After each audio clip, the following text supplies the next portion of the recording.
Welcome to the Backrank podcast, Grandmaster Insights from behind the lines.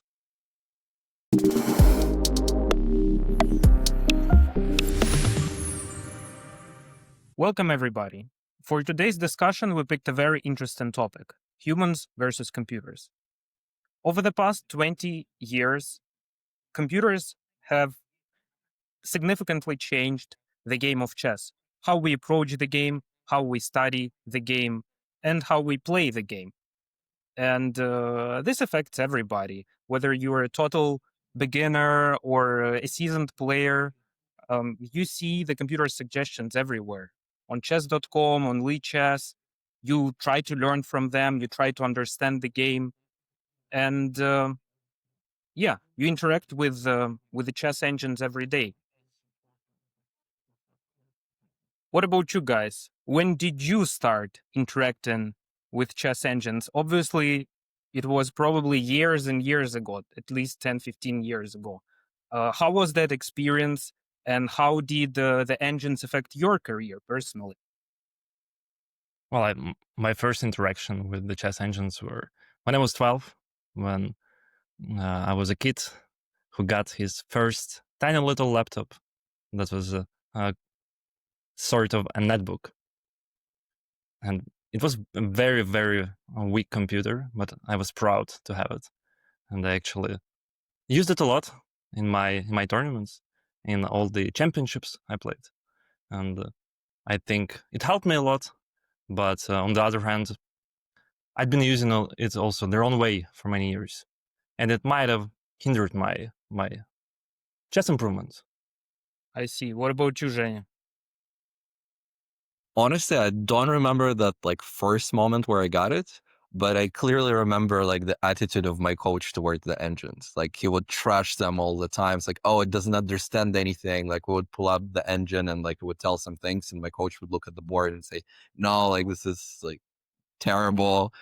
Let's not listen to it. Let's analyze on our own, and then we would double check what we analyzed later with the engine. So I think in a lot of ways, because of my coach, because of his approach, we were actually, using the engine the right way most of the time. And same as in Misha's case, obviously I had the cheapest laptop you can find. It was a few $100, and obviously not very strong, and the computer was quite weak. So you couldn't really rely on that. And I think my coach did a good job of understanding that, and not just allowing me to sit with an engine and analyze random things for many hours.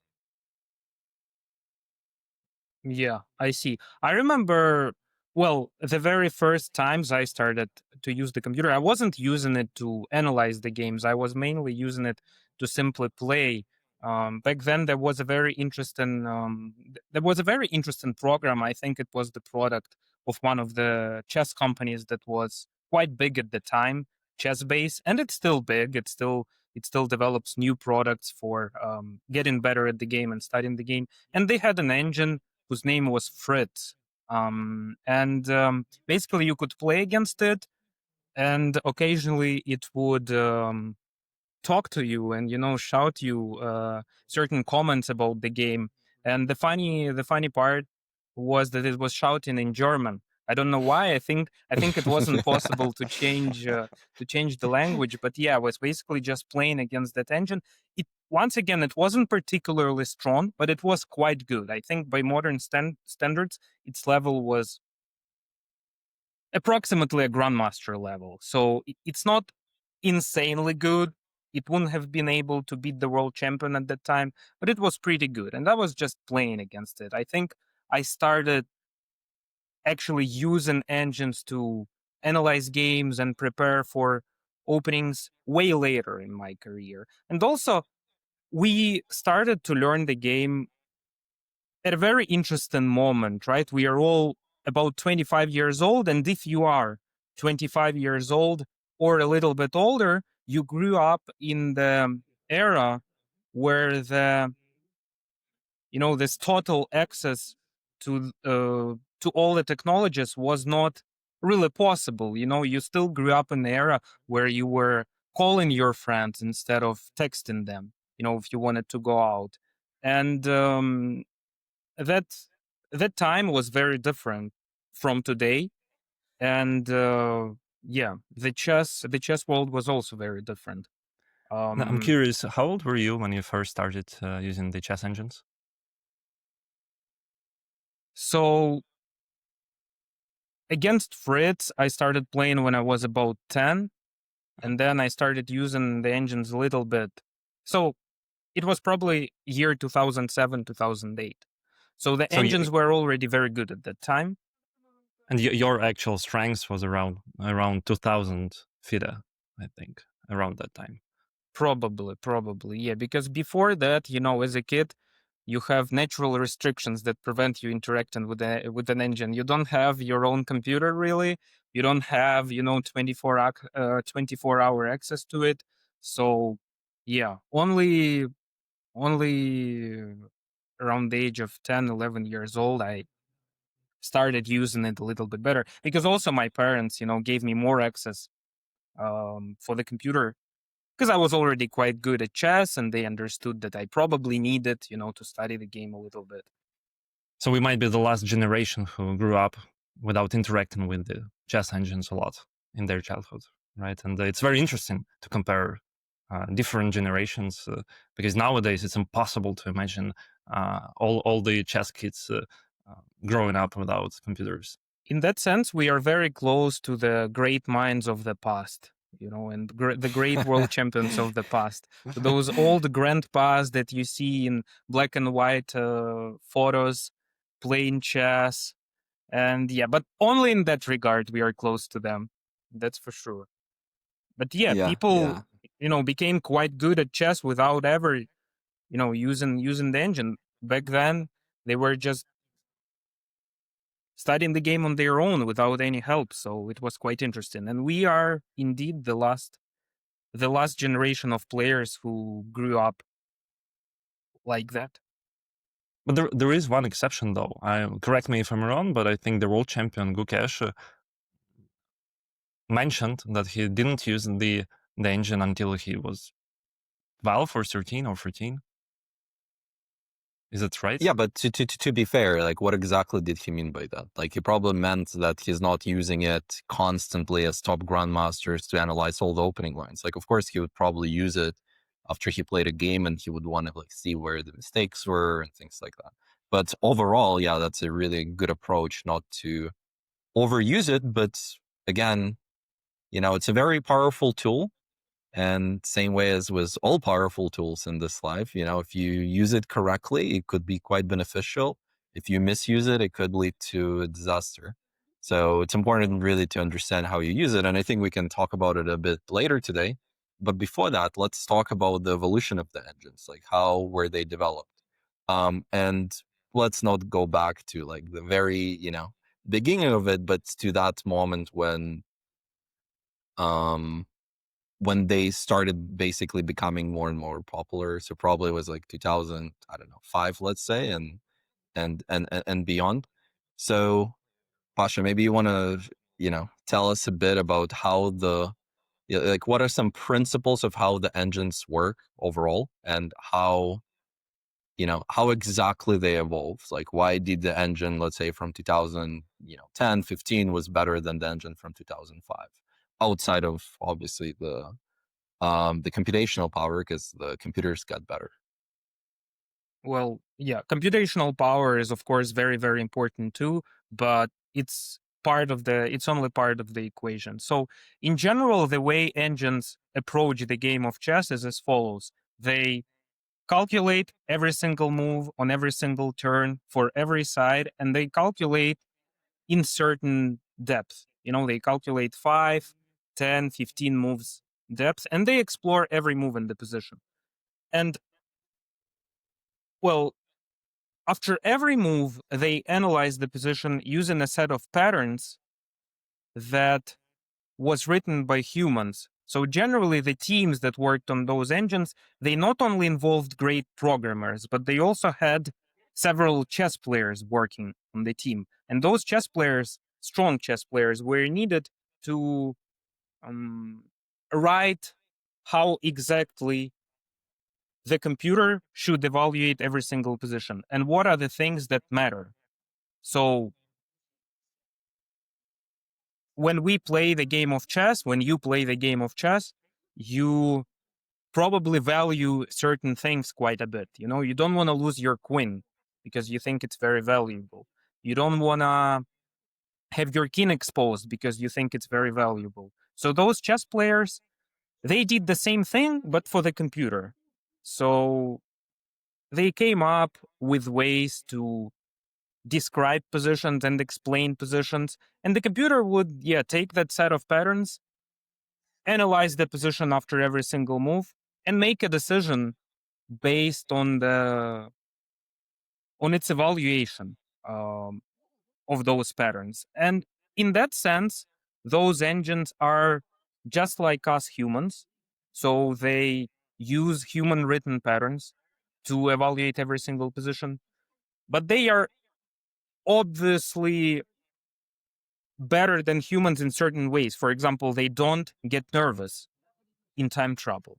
You probably get nervous in time trouble. Like every single time I get 2 seconds on the clock in a classical game, it's very difficult to play. You know, I have a different set of emotions, you know, from being overly confident to feeling like I'm going to lose on time. The engine is not going to feel that. And the engine's not going to get tired. So those traditional engines, they approach the game just like us humans do, but they calculate more in depth. They calculate every single move, so they are likely to miss a surprising move that leads to a surprising checkmate, you know, in 15 moves, etc., etc., etc. So they aren't very different from us in that regard.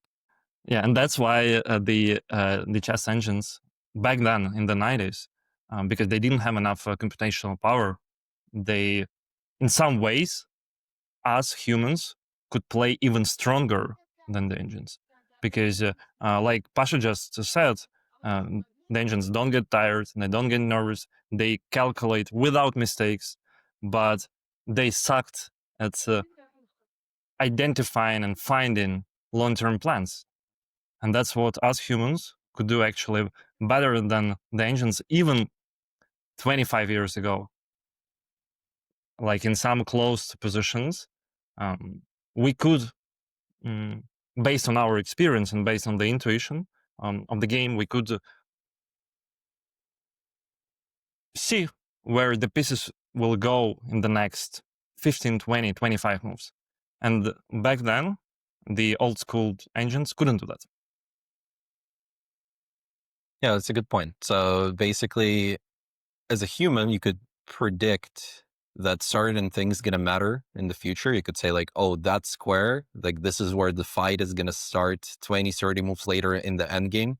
Why? Because let's say I need to promote a queen. The only way to promote a queen is to eliminate that pawn, and then I can push my pawn. So then, you know, like in the end game, it's very likely that that pawn is going to be this epicenter of the fight.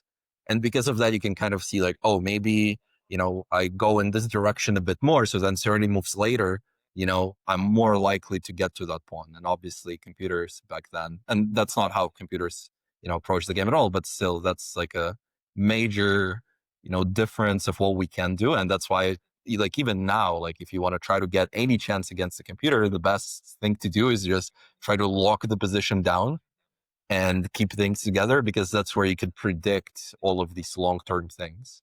Yeah. And I think it's interesting. So what Pasha basically pointed out is that the only way for computers to play back then was to assign, you know, values to different things, right? So basically you can call the values or rules.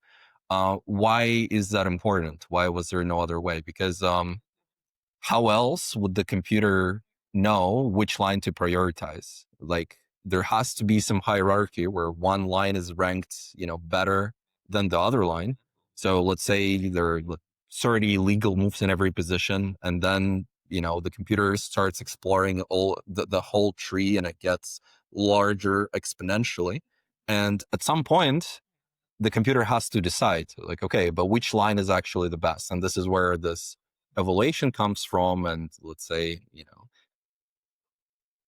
it's basically shown in numbers. Let's say +1 is considered to be like a good advantage, like a good good evaluation if you have that. And that means in some sense like having an extra pawn. So like a lot of these values are based on the, the value of the pieces that was assigned by people, and then many other rules. Like I obviously don't really know like the details of it, but conceptually this is pretty much what that is. Like there is that core computational power that is able to go into the whole tree and explore every single move, and then it has to basically check itself against these written values to somehow value this move better than the other move.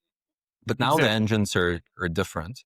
So maybe Pasha, you want to add something to this or talk about the new type of engines? Yeah, I just want to quickly elaborate on how the engines exactly evolved, between the years, let's say 1995 and 2015. Basically, initially those rules were quite simple. The very first engines were able to rely on very limited set of rules. They were able to rely on the maybe value of pieces and a few other things. But with time, people were able to add more and more rules, and maybe some rules that were kind of relative, like not in every position the knight is worth 3 points. In some positions, the knight can be more important than the rook, or a pawn in some positions can be way stronger than any other piece. Let's say your pawn is very close to promotion. It makes your pawn a lot more valuable than it is at the very beginning of the game. And with time, people were able to add more and more of those rules that make sense. Well, we can say that, yeah, if your pawn is going to promote in the next move, it is very strong. And like that, by adding more and more rules, and by making them more precise, and by increasing the computational power, the engines evolved and got better until the new engines came to life and emerged. And those new engines were completely different. They are. I just wanted to say that they are completely different human beings, and then I realized that, well, they are not human beings at all. They are just, completely different Not yet. creatures and think differently. So maybe let me just add a bit more on that other side. So yeah, essentially what, that evolution was that people, tested the engines and then figured out like more nuanced rules that they would put on top of the other rules. So it's like you have this pyramid of like rules that evolve with testing, and eventually you have this like massive thing, which is Stockfish, with I don't know how many rules they have, but I'm assuming it's in thousands, many thousands. Yeah, but I'm curious. Did people write down like all the rules, all these like thousands rules? That, I mean, let's say if the pawn is placed on the 7th rank, it's just one square before promoting to the queen. Then we assign it, let's say 5 points or like 6 points or whatever. And if it's on the 6th rank, then we assign it to the value of I don't know, 4 points. Like, did it work like that? So the way it works, and also it would be great if we have any of the listeners and people who watch on YouTube that actually know how these things work and that are able to explain or maybe correct us in the comments. That would be amazing. The way things are is that there are 1,000 of rules. There is thousands of rules, and in every position, those rules are applied. But some things matter more than others. So the computer, I would imagine that every one of those computers values material very highly. Material is very important. The more pieces you have, the higher your chances are of winning the game, unless there are a lot of opponent's pieces near your king and none of your pieces near your king, which would probably mean that your king is likely to be checkmated. So, and all of those things are evaluated in every position, and all of those things have a certain scale of importance in every position. Like, let's say the material may be like twice as important as the number of squares you control, the total number of squares you control. Or maybe it's not twice, maybe it's 3 times more important. And that's how we got better with time. Those things changed. Maybe they changed the importance of one criteria over another. And then experimentally they found out that, that actually makes the engine perform better against other engines and against humans. So that probably means that, this change that we made our engine stronger. And that's how they improve. Or maybe they make another change and it makes their engine weaker. So thousands of rules of different level of importance that are used to evaluate every position. I remember the other thing that the old school engines valued a lot was space, not just the material, but also space. Mhm. And I remember when I was using my tiny little laptop in 2010, and I was a big fan of the Keynesian defense. And those who know about this opening, it's usually very locked position. And as black with the black pieces, you have very little space. And back then, the computers evaluated those positions like +1 right after the opening, which means that you basically have an extra pawn just thanks to that space advantage. But very often you could you would be -1 the whole game, but then you deliver checkmate, on move 25 out of nowhere, and that's how most of my games went. And back then, the engines didn't understand the true value of space. So you're saying that the engines were valuing, basically overestimating the value of space. That is 100% true. Like you could remember that, as I mentioned earlier, that even now they do in some sense. Like, and that's the only way how you can fight against the engine. You just allow them to grab all the space and then just keep your things together. So there are less things that you can blunder, and that's where your only chance to survive is. Like that's where you could, block everything and make a draw. And the engine would think that, it would basically evaluate the position as like winning because it has so much space, the pieces control more squares, etc. But there is actually no way to penetrate and ruin your position. Yeah. So the main advantage that you as a human have against the chess engine is that you can plan for 20 to 30 moves in depth instead of calculating 20 to 30 moves in depth. So you don't need to explore thousands and thousands of lines, and you can predict the natural flow of the game and what things are important, more important, and what things are less important. The engine can't really calculate 30 moves in depth. It takes a lot of computational power and a lot of resources. So while it's very good, there are things where you are better than the engine and where you can where you can Yeah. understand chess better than the engine does. Yeah, Pasha, when you're saying you're better than the engine, like you're talking about very strong players, obviously. Because Yes. it's actually a part of the overall chess skill to be able to plan 30, 40 moves ahead, not in terms of, looking at their direct moves, but planning, what exactly you want to target, let's say 30 moves later in the end game. So that's a part of the chess skill, and it's something that's only like very strong players possess. Like you have to be like at least like a candidate master to be able to do such things. In a moment, yes. Though, remember, there are some chess puzzles that the original solution is probably longer than 30 to 40 moves. Mhm. But I think a lot of people will be able to understand the solution. Yes. People will be able to understand it, but the engines won't be able to get there. So yeah, in game, it's very difficult to predict 30 to 40 moves ahead. Though there are puzzles where everybody can see the difference and where everybody can feel themselves good and stronger than the engine. Right. I mean, humans can visualize, right? And it's a Mhm. very important skill that we have that at least the old school engines didn't have.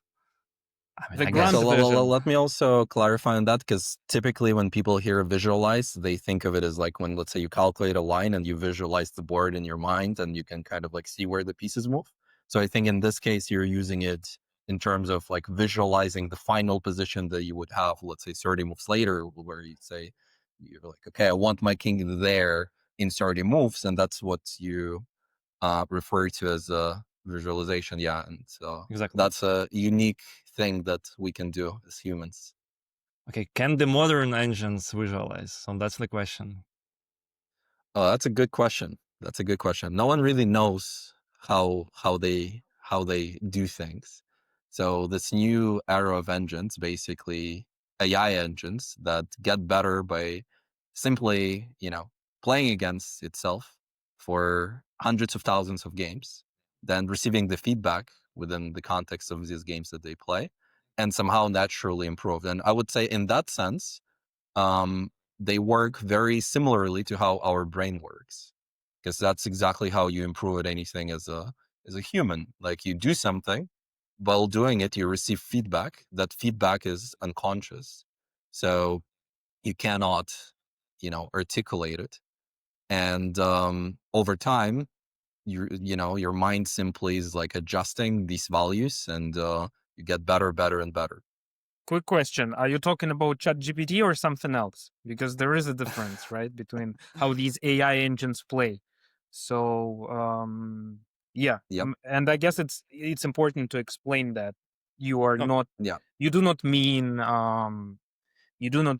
ChatGPT, DeepSeek, Grok, and any of those models. You talk about specific AI models that actually, whose Yes. only task is to play the game of chess, right?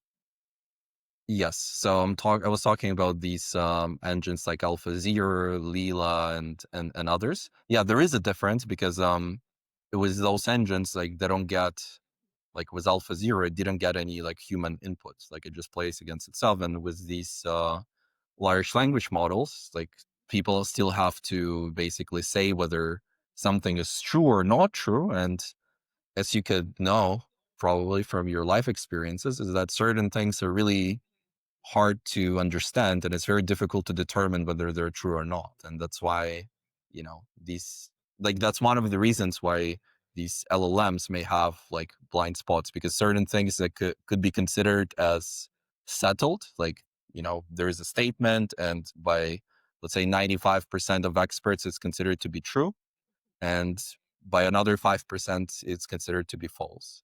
So, but we don't really know which one is true. It could be that 95% are wrong, and then the whole, evaluation, like the whole feedback that LLM relies on, is wrong, and that's like a bias that it's going to have. So it's very different, and that's what makes chess very beautiful, by the way, is it's very pure. Like, you don't need any of that, like, because there is a clear goal, there is a clear result of the game, so you don't need like any additional input.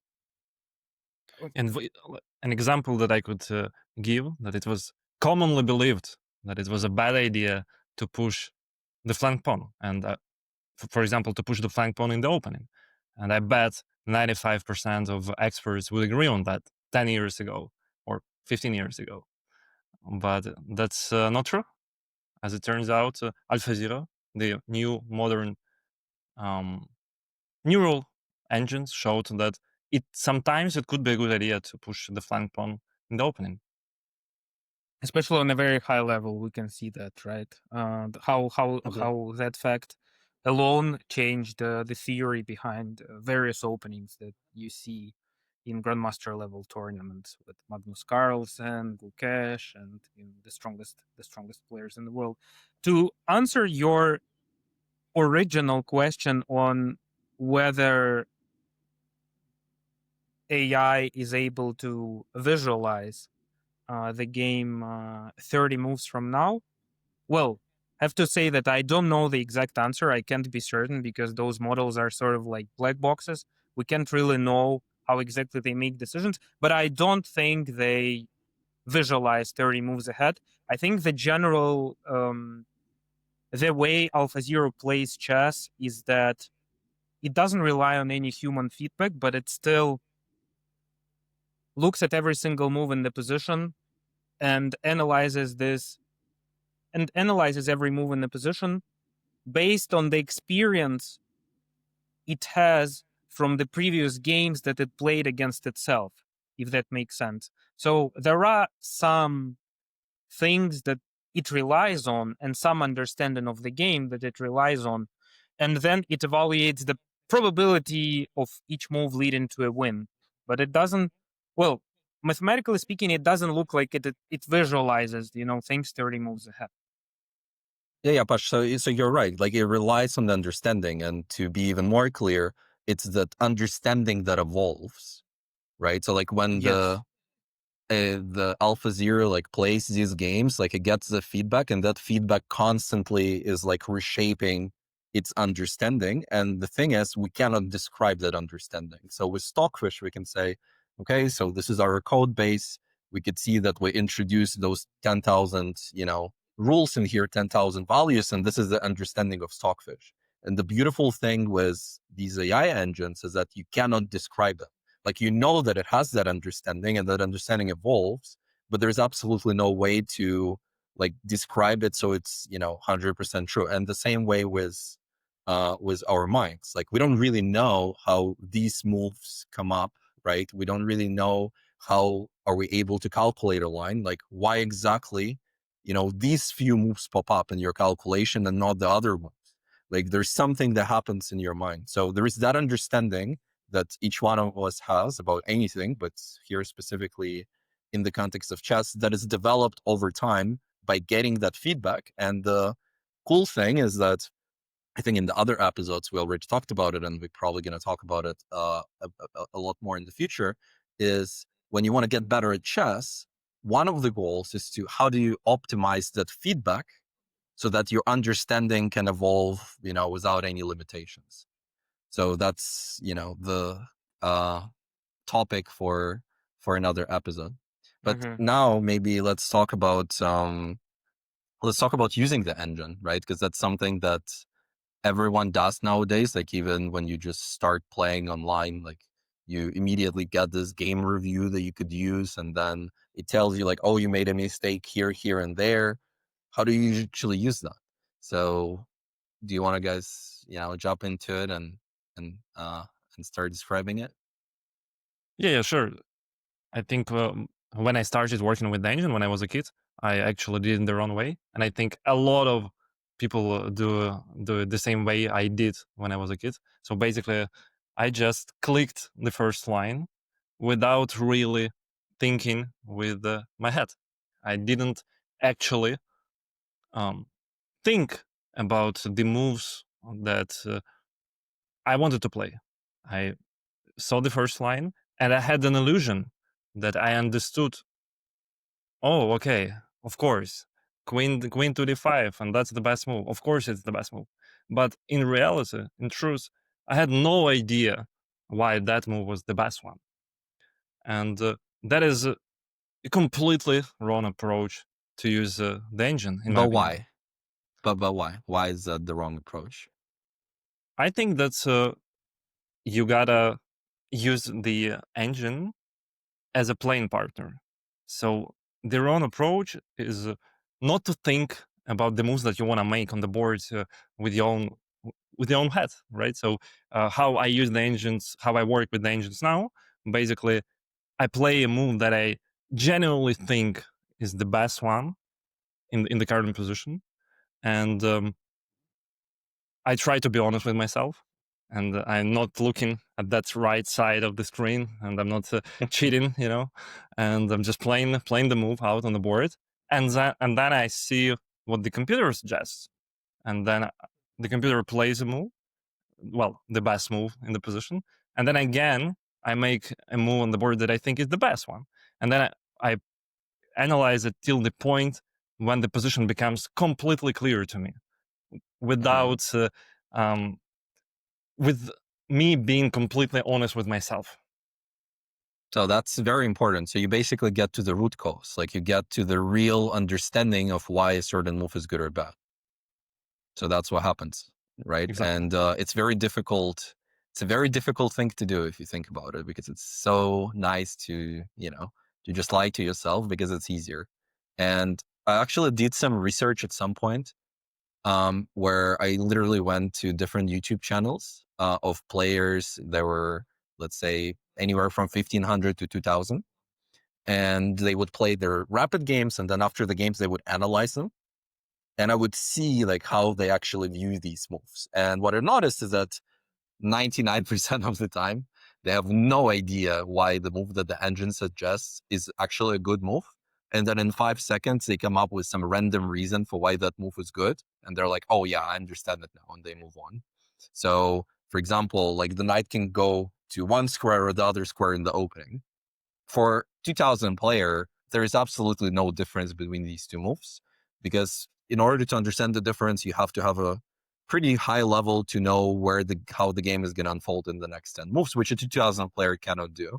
So what do? They're like, oh, this move covers that additional square, and this knight jump doesn't cover that square. It must be the reason why this move is so good. Okay, now I understand.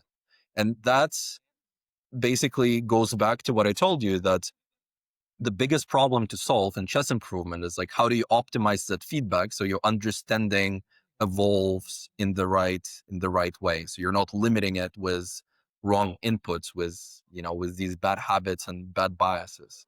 And that's exactly what most people do. And the interesting thing is that they do it almost every single time. And using your approach in this case, that 2000 player would have to spend a minute to go and play out one line, play out the other line, and see if they understand the difference. And if they don't understand the difference, maybe just abandon the line. Maybe it's too complicated for you. And if you do, then okay, like it will be a true learning at that point. It would be like a true, real feedback that you get about the position. So yeah, you're right. I think a lot of people are using it incorrectly. So in a nutshell, you gotta be honest with yourself, and you shouldn't lie to yourself.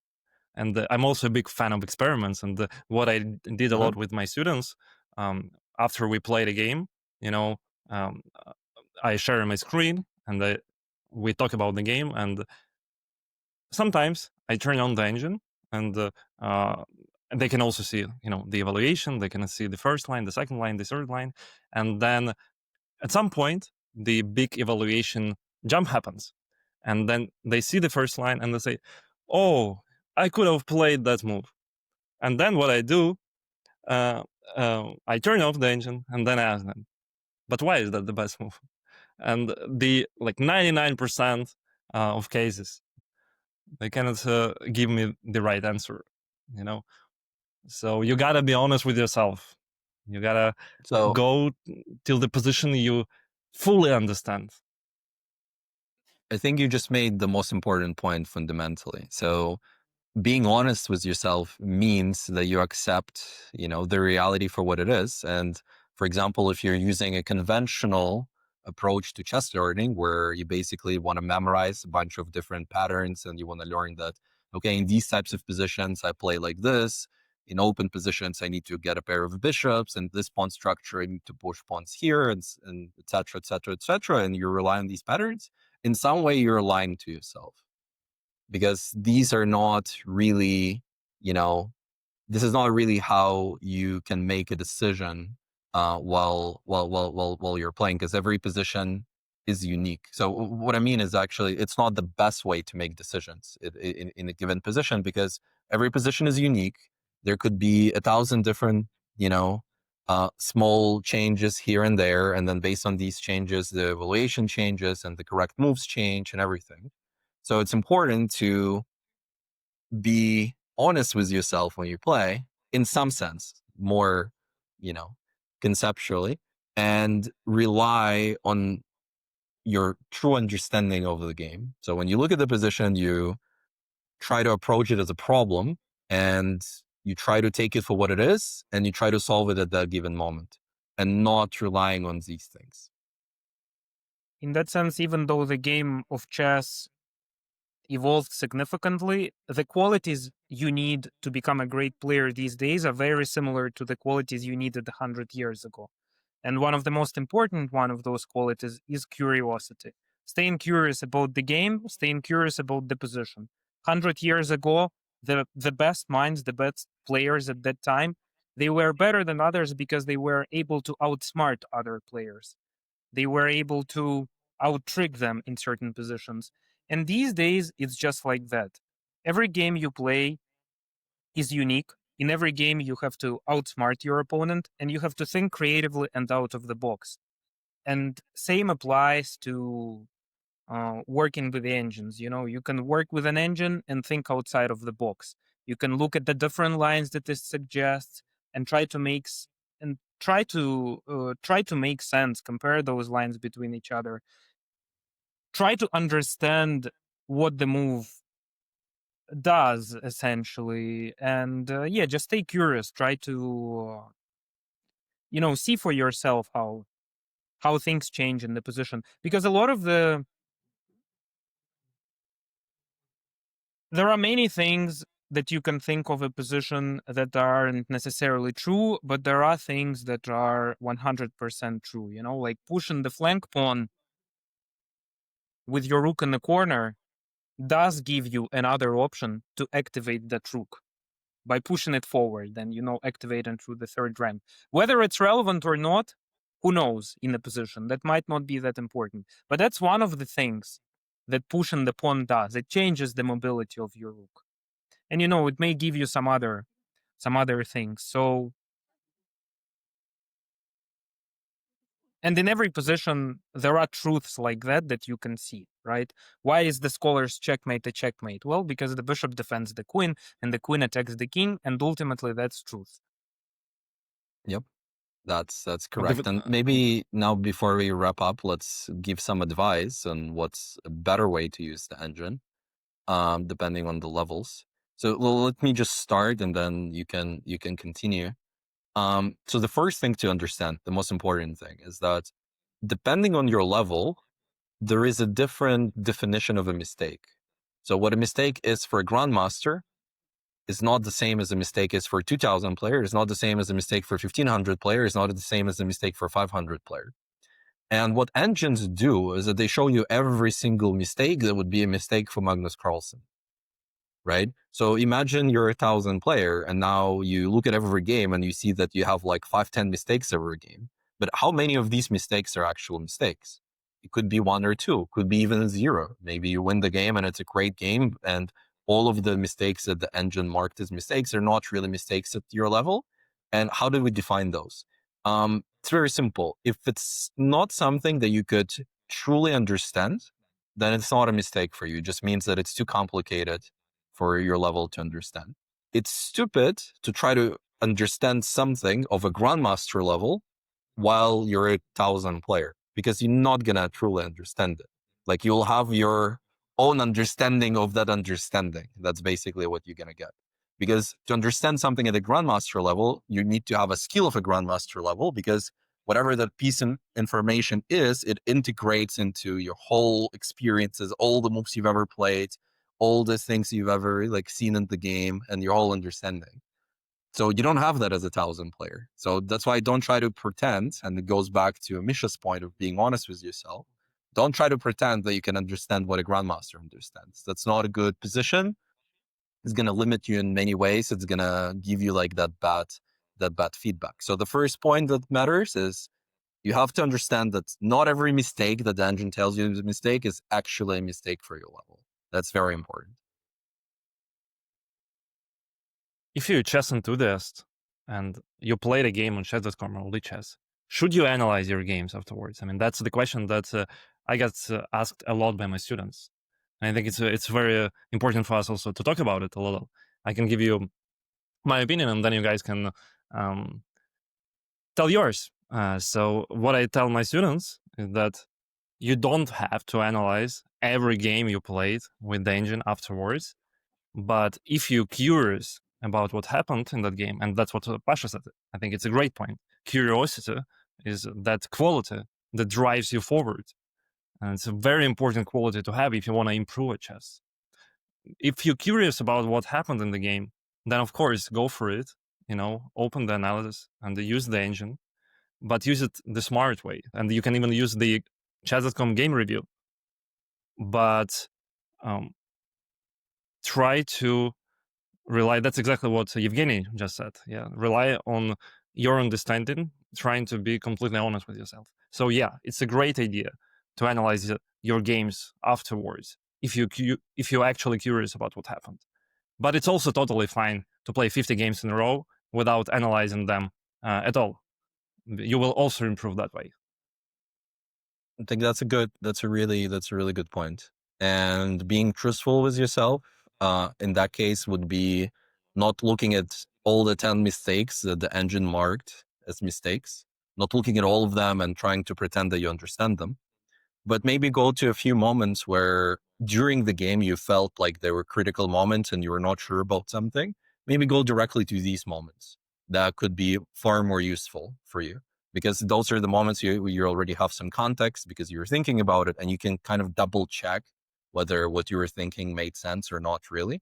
So that would be like a bit more useful. Another thing that is useful is that you could look at the correct move and then not try to articulate it at all and not try to understand it. Just see what that move is and then just move on. That could also be okay. It's the only problem happens is when you try to, create your own understanding of why something is good or bad. And that's where you start introducing these bad values into your understanding. So, but if you, let's say, just quickly look and see like, okay, this was the best move and I made this move, whatever, let me just move on. That would be great. So I would say not overthinking, trying to focus on these moments where you already thought they were interesting and critical while you were playing. And then once you actually go through the things, if you clearly see that you don't understand it, just skip it. Just see what the right move was and skip it, and don't think about that at all. And that way you're going to save a lot of time. So you improve way more when you're actually playing the games. And if you're going to be very rigorous in your analysis, you could spend 10, 20 minutes analyzing every single game, which is, just too much for most people, but also it's not very useful. It's much better to play another, 5-10 games instead. So be honest with yourself, as Misha said. Don't try to create, don't try to understand every single mistake, because most of them are not even mistakes at your level. And yeah, don't overthink it. Quickly go through the review and move on to the next game. And just one more thing to add. So can you actually trust the chess.com game review? And I've done a lot of analysis of different games, different levels. And from my experience, the chess.com game review does a great job at identifying 1-2 moves tactics. You can trust that. But you cannot trust some inaccuracy and their explanation of that inaccuracy at move like 27, for example. That's a great question, but I think a lot of people already don't trust it, and you can see it like on Reddit and other platforms, people asking, why did game review say that this move is good or this move is bad? It doesn't feel like it makes sense. It's very occasionally it can give you a great explanation. Like this move does that because the pawn defends the pawn and your pieces are forked and you're losing material. I mean, that's true. You're going to lose a piece. But very often it's also going to give you some very generic explanation. I actually experimented a little bit yesterday and went over several games using game review. Several games of my students, several of my own games, several games of beginners, just to see what the difference may be like. Well, the thing is that every time, let's say, a castle is on the board, the game review would say, activating your rook and hiding your king from the center, But, well, in some positions it did matter, in others it didn't matter. Whatever the position was, the sort of feedback on castling was the same. And that's obviously, like, not super helpful. So, yeah. Funnily enough, I did exactly the same thing yesterday, and I found a post on Reddit where somebody posted a position where they castled long, and imagine you castle long, you castle queenside, and the Chess.com game review said, great job at activating your rook, but there was literally the pawn on d2 that was blocking that rook. And like, it's just ridiculous sometimes. But sometimes it's like randomly it can give you the right explanation, but you cannot trust them. You can trust only like queen blunders. Yeah, sure. it does a great job at saying, you blundered your queen, mister. Yeah, it's a cool that's product great. though, right? Like Yeah. it's something that people definitely appreciate to see. Like that makes it's not very fun watching at the first line of the engine, these numbers, letters, plus, minus, floating point numbers, etc. It's not very fun. Uh, And whenever there is something that tells you certain information about the move and what it does, it's kind of cool. You are going to appreciate it until you feel like something's off and until you see, well, that the advice may not be that great and it still makes this product quite cool, to use. The two parts to it, yeah. Like first, it's very engaging, but second, it's pretty harmful for your learning because it does exactly what we said earlier. You should avoid basically, because it will give you all the wrong explanations that you will try to, incorporate into your understanding, and that's where your understanding is going to struggle because the things that it tells you are not true half of the time. True. So as with everything, there is an upside and downside. It's engaging, Yep. but it's not very good for your improvement. So whenever you see something that tells you, well, improve with game review, very unlikely that you are going to improve. Let's just be honest. Maybe as Misha said, you could rely on the blunders. So whenever it tells you it's a Yeah. blunder, probably 95% of the time, the explanation is going to be on point and great. So I would say rely on that a lot. When it says it's a mistake, maybe sometimes yes, sometimes no. But with inaccuracies, forget about it. Don't even pay It can attention to help you see inaccuracies. some things, especially if you're a beginner, right? Let's say there is a very long move across the entire board where your queen is taking some piece and it's just hard for you to visualize it for whatever reason. You just don't see it. You play the game and you don't see it. And then you scroll through the game, you also don't see it. And the engine is boring. And then suddenly the game review can tell you, whoa, your queen can do, this and that and capture your opponent's piece. That's cool. That's cool because there is that tool actually helped you make sense of the game a little bit. And yeah, it would have taken you more time to figure it out on your own. You might have not stopped and looked at that game. Whatever, there are thousands of reasons. Yep. Yeah, make it cool. I think maybe it's a good time to wrap up, right? Yeah, Right. 100%. Be curious, be honest, and play chess. And if you listen and you haven't followed us yet, give us a like, give us a follow. It will help us to grow the channel. We'll appreciate it a lot. Yep. And we're going to continue delivering, great episodes. And today we had a pretty massive topic. So we probably missed many different things. You're free to comment down below. Maybe we'll talk about some of your comments in future episodes because it's difficult to cover everything. Stay hungry, stay foolish, stay curious, and take care.